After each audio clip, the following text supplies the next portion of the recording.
Orang Aceh, Bu. Oh, saya melihat orang Aceh itu bukan tidak malas. Orang Aceh itu rajin. Masalahnya di jaminan pasar.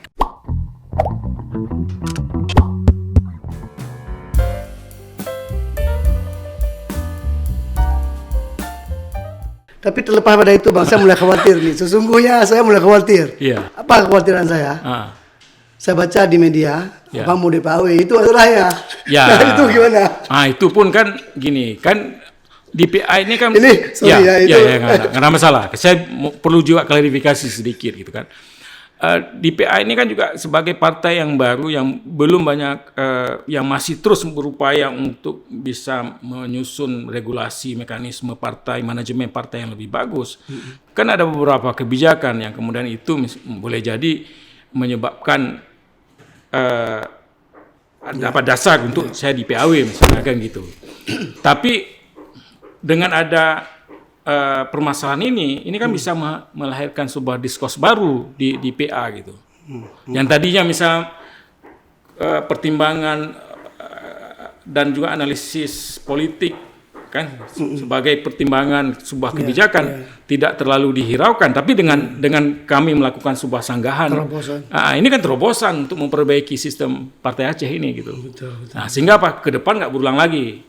Karena dasar dipakai kan ada semacam surat arahan lah dari pimpinan untuk yang di bawah suara 100 itu bisa bagi 2, kira-kira begitulah kan.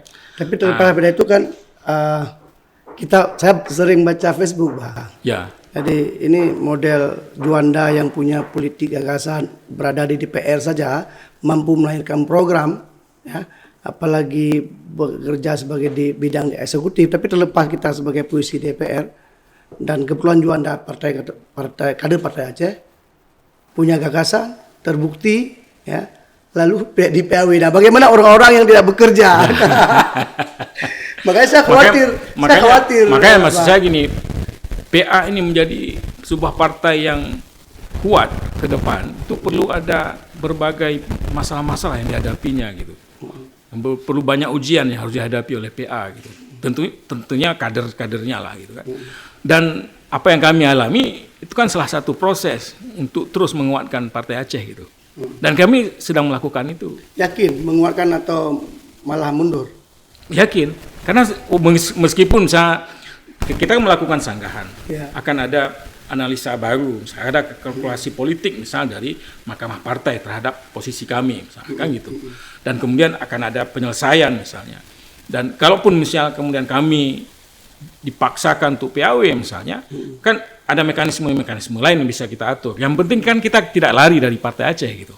Ada masuk partai lain, itu kan tidak benar kalau apalagi masuk ke partai lain gitu kan. Nah, tapi bahwa kita harus mampu terus berdialektika dalam menguatkan, dalam berproses di dalam Partai Aceh ini gitu.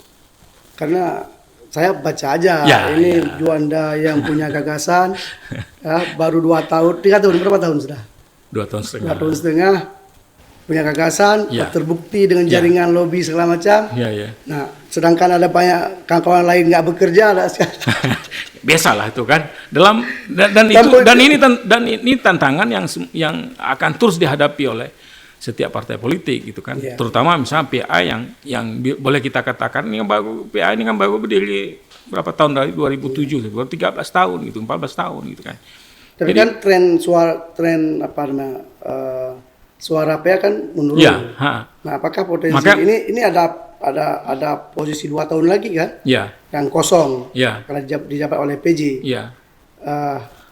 Nanti maka 2024 kami kan baru koordinasi. Untuk supaya sebagai kalkulasi politiknya kami juga menyampaikan misalnya apa yang sudah kami lakukan 2 tahun setengah ini gitu.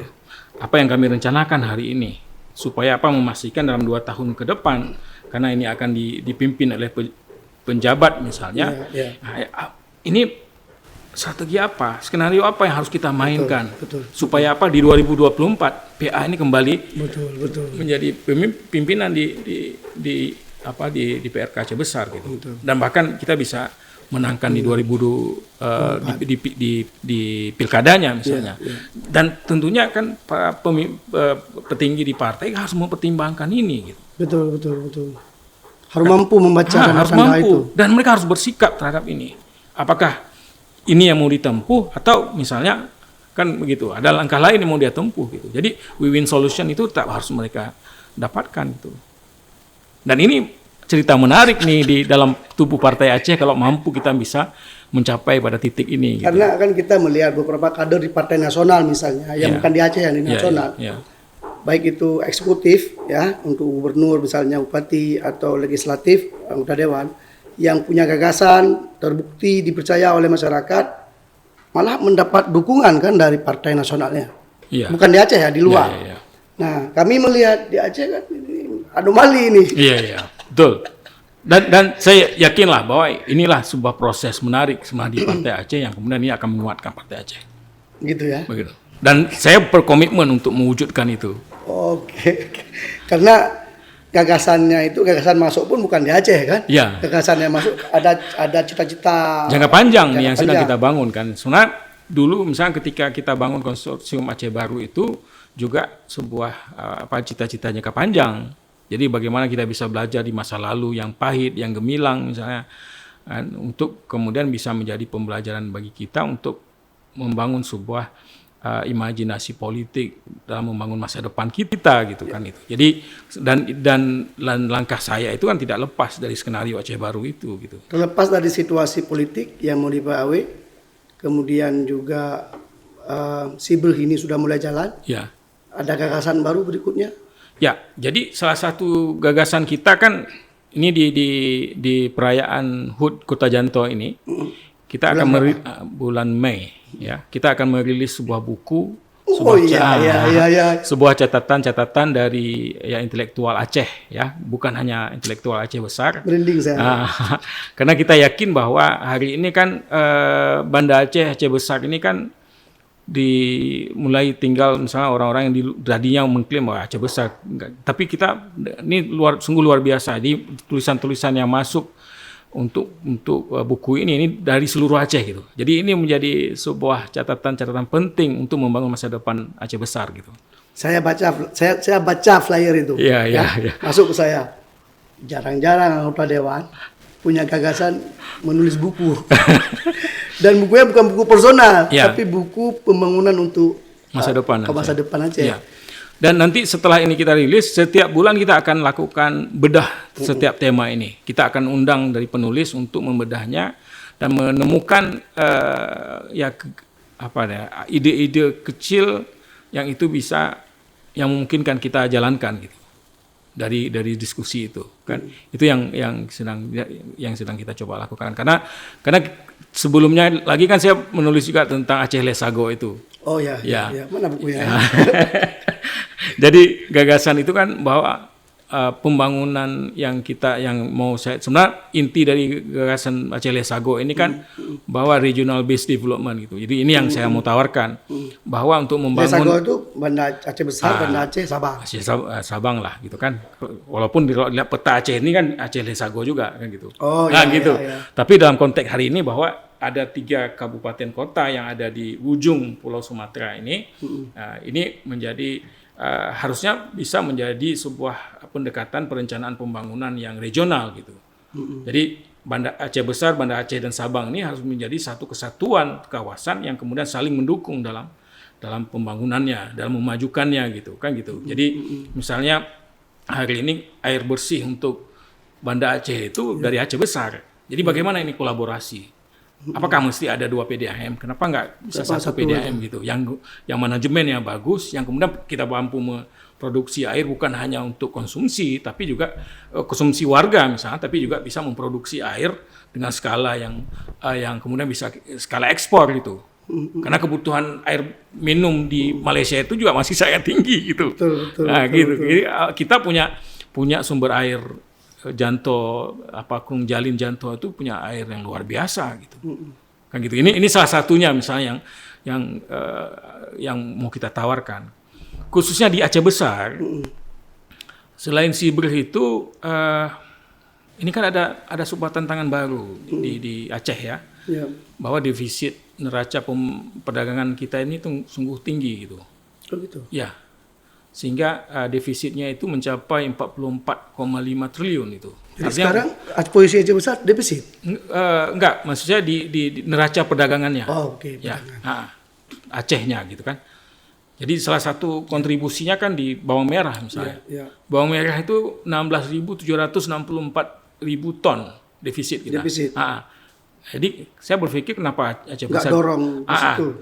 Jadi ada kawasan khusus di Aceh Besar yang akan nanti bisa menjadi memproduksi bawang merah gitu. Ya. Jadi dari 16.764 ton itu bisa kita kontribusi saja misalnya 1.000 ton dulu misalnya, itu udah luar biasa kan gitu, sehingga uang Aceh ini nggak banyak yang keluar gitu kan. Betul. Makanya saya bilang tadi uang kita ini kenapa mainnya di menengah ke atas misalnya, karena semua kita konsumtif kan gitu. Iya. Saya sebagai politisi menjelang ini harus banyak beli sirup misalnya, ya uang sirup saya beli itu kan uang lari ke Medan. Betul. Kan Karena gitu. semua produksinya sana. Ini ya, kita berpikir nggak selama ini gitu, kira gitulah. Maka Sibrih ada sebuah kawasan, nanti akan ada kawasan bawang merah misalnya, ada kawasan udang misalnya yang bisa udang Faname misalnya yang bisa Kalau kita. udang nggak cukup juga, defisit juga. Defisit juga. Bayangkan Bayangkan ya, tingkat daging aja kita defisit ya. Oh, lembu ya, daging pasti. Kenapa defisit? Saya heran gini Bang. Kenapa bisa ya? Saya dan cumun dengan kawan ini, ya Hasan lah macam. Kambingnya bukan kambing Aceh Bang. Iya. Medan orang Masalah itu. itu. Karena memang nggak ada produksi. Nggak ada. Ada. Inilah Jadi apa juga masalahnya ini kalau ada? di sistem produksi kita yang bermasalah, terutama di pemasarannya. Jadi kelas saing di harganya misalnya. Ya. Makanya melalui Sibrih Shop misalnya kita kan lagi mempraktekkan beberapa komoditi. Kemarin sudah mulai ada aplikasi ya kemarin. Sudah mulai perlahan lah gitu kan. Kita mulai dengan satu komoditi. Apa itu? Telur bebek asin gitu, bebek. Itu defisit juga ada Aceh. Jadi telur bebek di Bait, di Sepung, di Sibrih betul. itu nggak bisa masuk ke Lambaro. Karena harganya besar, kelas saing. Dengan harga punya Sibrih. Enggak, itulah yang Sepung ini itulah yang binaan kita. Oh, itu. Karena yang di Lambaro itu masuk telur dari Medan misalnya. Dia satu telur itu 2.200. Kalau dari Sepung ini kita ambil sama ibu-ibu yang buatnya itu 3.000. Kan nggak bisa masuk kemari. Bisa. Nggak bisa. Jadi kita ambil 3.000, kemudian kita cari pasar kan. Melalui Sibrih Shop itu kita dapat pasar misalnya. Ada 1-2 bengkel, 1-2 restoran yang kemudian mau menampung dengan harga 3.500. Tapi secara ekonomi kan nggak menguntungkan juga mereka. Enggak, mereka beli 3.500 juga di Lambaro. Oke. Berarti kita bypass. Ya. Itu makanya ini sistem saya bilang. Kenapa? Karena setelah tsunami pasar Lambaro yang hidup kan gitu. Tapi vakum kan. Betul. Semua produk dari luar, settle dia, mapan dia. Dia host saja dalam baru. Kan gitu. Jadi memang secara data BPS misalnya pertumbuhan ekonomi Aceh Besar tinggi. Kenapa? Karena diukurnya di situ. Ya, nggak taunya barang semua dari luar gitu kan gitu. Dan agennya juga dari luar. Jadi bagi seorang bupati yang memang memegang data itu ya dia menganggap dirinya berhasil gitu. Padahal nonsen juga. Kawan saya Bang yang jualan buah di Dule Karing. Ya. Dia itu yang agennya di Lambaro itu orang Medan juga. Ya. Jadi, betul. Kenapa kita ini? Ya. Makanya maksudnya cobalah berpikir. Saya ingin menata lagi ini sistem produksinya. Termasuk benih padi. Benih padi kita ini semua kan kalau misal pengadaan pemerintah, Sayang Sri yang buat BUMN kan. Mereka pengambilan di mana mereka sana juga. Mereka kunci dengan e-katalog. Jadi kalau pemerintah mau buat pengadaan nggak bisa beli langsung pada kita, harus melalui dia, kan gitu. Mereka kan sebagai jasa aja yang mereka tawarkan. Mereka nggak bina ini. Jadi ketika misalnya permintaan tinggi ya dia masukkan aja dalam kemasan semua padi-padi yang ada gitu. Jadi kualitas benihnya juga nggak terjamin gitu. Ini salah satu penyakit juga gitu. Makanya saya bilang tadi kita harus ini lagi dan kita butuh para dokter, misalnya para profesor di kampus untuk bisa turun langsung ke bawah ini. Sinergi. Dan kita sedang mulai itu. Misalnya Pak Dr. Effendi dia udah mau terlibat misalnya dengan usia yang beliau ahli benih kan. Mereka bina nih pertanian. Kemudian Pak Reza peternakan kesehatan FKH ya, sudah mau terlibat juga gitu. Jadi alhamdulillah lah, ini sungguh ini jadi movement nih. Sibrih ini bukan hanya sebagai slogan Sibrih, tapi menjadi Gerakan. Sibrihisme kan gitu. Oh, Bang, saya lihat Mang Juanda ini gagasannya banyak sekali. Sebenarnya energi badannya nggak habis-habis. Sebenarnya mau dibawa kemana ini? Akhirnya apa yang mau dicapai? Ya, akhirnya itu kan kalau kata Wali ya, dalam bab 7 ya itu, Aceh bab Matadonya itu. Saya ada betul. Tapi di bawah, di bandar. Kemerdekaan dan kemakmuran kan itu. Kan sebenarnya Wali sudah menorehkan gitu. Kemerdekaan dan kemakmuran. Sama lah, Pancasila kan ada kemakmuran juga. Ya itulah. Maka kemudian misalnya bagaimana kita bisa menggunakan UU PA ini kan gitu. Untuk sebagai modal misalnya kemerdekaan dan artinya ini yang kita capai hari ini, bagaimana kita manfaatkan ini, kita efektifkan ini untuk mencapai kemakmuran Aceh itu. Maka kemudian meskipun banyak idenya, tapi kan tetap saja saya lakukan satu persatu. Gitu. Iya, iya. Karena maksudnya dan ada kesinambungannya gitu. Setiap misalnya abang sama aktivis, ada lahir konsep paper Aceh Baru, ya kan? Kemudian ada Sarai School, dia selalu ada outputnya. Ya, banyak cakap ada output. Ini sekarang kan kita ada Aceh banyak cakap tak ada output. Abang ini berbeda itu yang. Ya, makanya gini. Mungkin sasaran pertama kan kita ingin mempersiapkan diri misalnya di 2030 kan gitu. Itu yang pertama, bonus demografi 2030 ini harus kita persiapkan gitu. Jack Ma itu lahir kan dari bonus demografinya Cina. Gitu. Jadi ini bagaimana di Aceh nanti ada. Sekarang misalnya Repsol, Premier Oil sudah mulai akan lakukan eksplorasi. Kan? MIFA sudah melakukan eksploitasi misalnya di sana, tambang. Ini minyak gas gitu kan.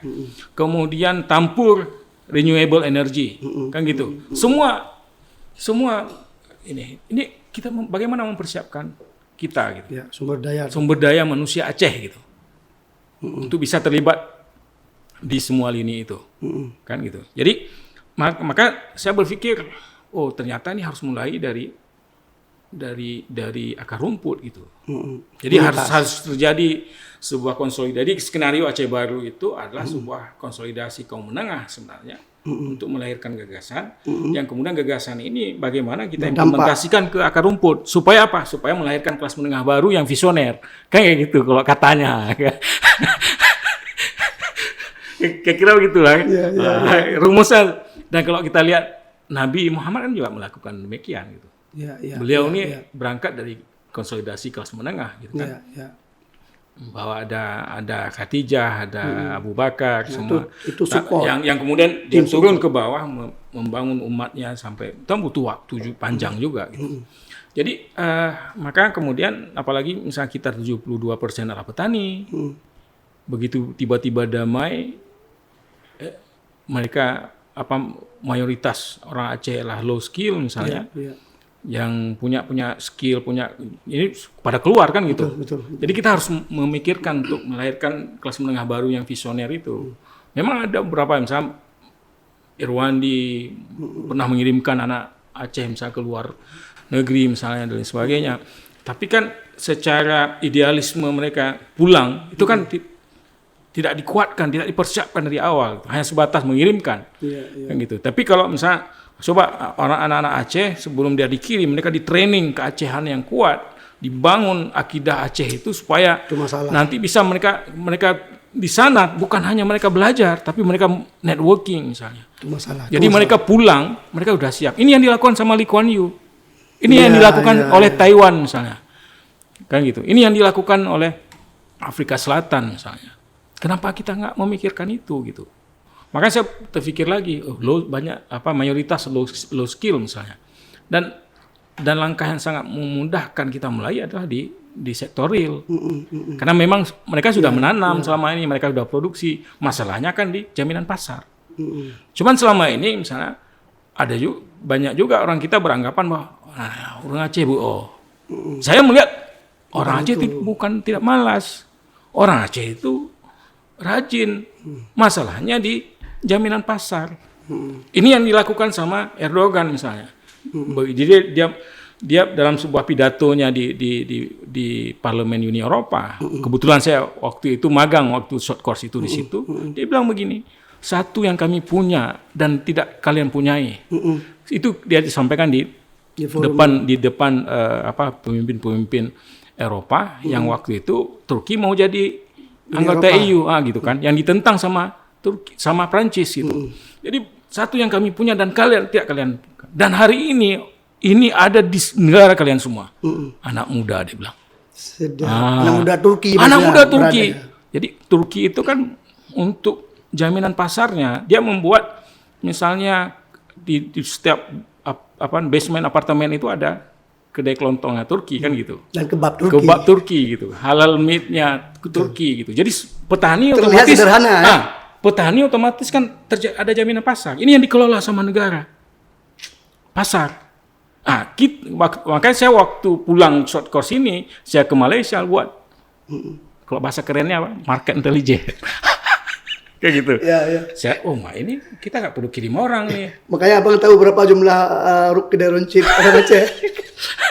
Kita nggak perlu kirim orang. Orang sudah ada di sini. Mereka sudah settle, kirim barang aja gitu.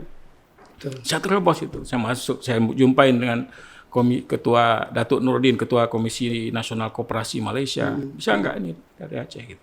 Walaupun kemudian kita terhalang oleh COVID ya, terakhir gerakan ini kemudian berhenti gitu. Tapi bukan ide ini akan berhenti, ini akan, maka saya cari jalan lain dengan membuat Sibreh ini.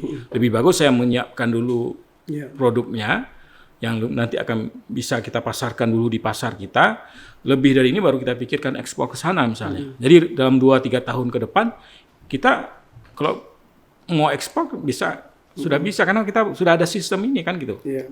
Ini yang terinspirasi. Makanya saya berpikir bahwa kita mulai aja dari sektor real. Pasarnya juga udah ada gitu kan. Nah, nanti sasaran kita misalnya di anaknya petani ini. Makanya legislasi keanggotaan di koperasi itu keluarga. Jadi database yang kita miliki itu keluarga. Bukan personal. Bukan personal, berarti keluarga. Keluarga, satu keluarga boleh siapa ya dipegang? Itulah orang suami lah kan, suami atau istri lah gitu misalnya. Karena kalau KWT misalnya, jadi kalau udah ada itu langsung dapat. Fokusnya ke anaknya nanti. Nanti fokusnya ke karena anaknya. menghadapi bonus demografi tadi. Itu satu. Tapi kan misalnya untuk ketika kita menghadapi era digital ini juga kita butuh anaknya kan, karena yang melek dengan Android kan anaknya, gitu. Ini yang jadi nanti misal dia bisa langsung pasarkan sapinya lewat Android gitu, nggak lagi perlu ke pasar Sibreh gitu. Yang kita tahu hari ini pasar Sibreh itu betul-betul bukannya sistem ekonomi Islam yang berlaku di situ. Jadi seorang pembeli agen itu muge itu dia bisa bawa uang 10 juta, dia bisa bawa sapi 20 ekor. Iya. Dia kasih syaratnya tuh. Syarat aja, ada 500.000. Pegang talinya aja. Empat nyampe AB-nya dia masukkan ke dalam truk, dia bawa ke Jambi. Dia bisa dia di Jambi itu harus jual cash. Dia bisa beli dia jual cash itu. Dia dapat uang. Ini nggak balik, dia kasih uang sisa. Nanti di bulan depan datang lagi dan kasih 500.000 lagi. Jadi peternak kita korban menderita. Ini nggak tangan pemerintah nggak mencapai itu gitu. Sektor real. Nggak sampai tangan pemerintah. Walaupun dia ada di ambil duit karcis di pintu pagar itu gitu. Jadi ketika saya mencoba melakukan ini, dibilang sama kawan-kawan di DPRK, itu bukan kerja kita. Sedap. Ini itu kerja kita kan ini fungsi dewan itu kan 3 hal. Budgeting kan, legislasi gitu kan, monitoring, itu aja kerjaan kita. Tapi makanya saya pikir yang penting kan kita nggak mengerjakan yang eksekutif gitu. Betul. Jadi misalnya. Tapi dilibatkan nggak eksekutif? Oh pasti. Maka saya lihat gairah mereka, semangat kita ini tumbuh juga gitu.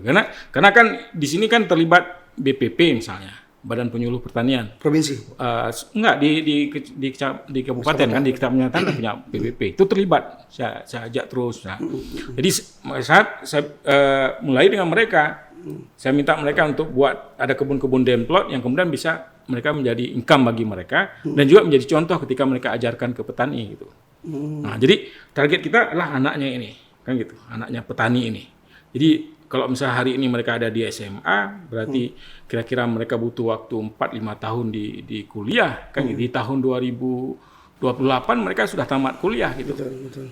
Jadi kan cukup waktu yang cukup nih untuk mereka menjadi kekuatan Aceh di masa depan gitu. Kan gitu. Jadi maka kemudian tadinya untuk menguatkan ini Sare School itu sekarang saya buat jadi P4S namanya. Apa itu? Pusat Pelatihan Petani Swadaya.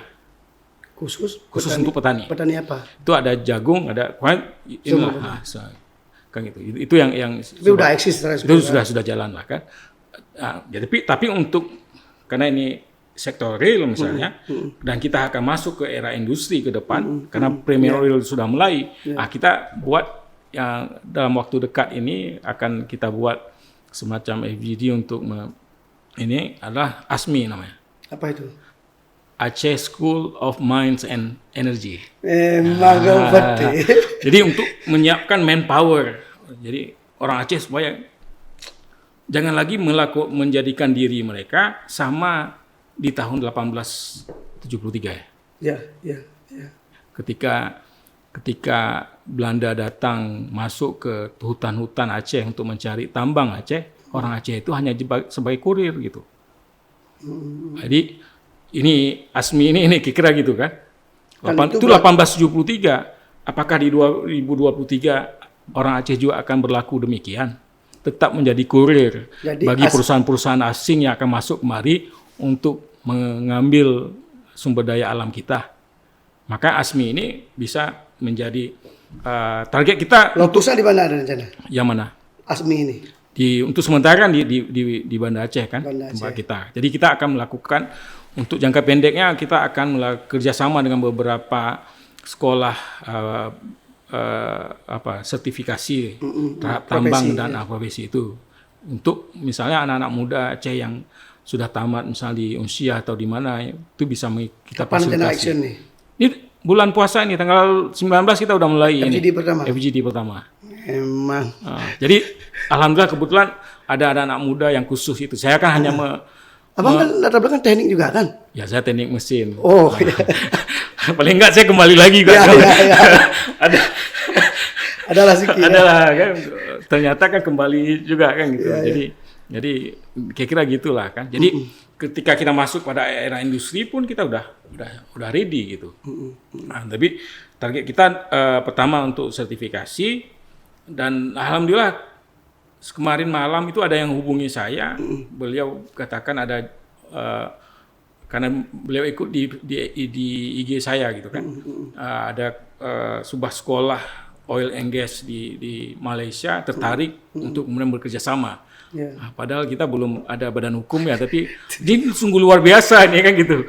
Dulu Bang di Aceh Utara ada kawan saya itu, adiknya kawan ya yang ikut dengan sekolah itu juga. Tapi kemudian dia tinggalkan itu bergabung dengan BPMA. Itulah makanya itu tadi kan gitu. Oke, Bang, kembali ke Sibrih dan Sare School itu terkonek nggak dia? Konek. Semua terkonek nih. Semua akan terkonek nih. Termasuk dengan ASMI ini. Termasuk dengan ASMI ini. Dan karena target kita anak petani ini nanti ready dia kalaupun dia menjadi pekerja di itu. Oke, rahasia. Apakah gagasan ini atas nama pribadi atau atas nama partai? Ya, kan saya bilang. Oh, kader ya. Kan saya bilang bahwa partai meminta saya untuk membangun gagasan-gagasan yang itu bisa mensejahterakan Aceh. Maka berbanggalah Partai Aceh kalau kadernya punya gagasan dan merealisasinya ya. Karena kita kan banyak gagasan nggak mampu realisasi. Itu kelemahan kita. Makanya kalau tadinya mungkin mulai bekerja itu dari jam 9 ya. Sekarang? Dari habis subuh saya harus sudah mulai bekerja.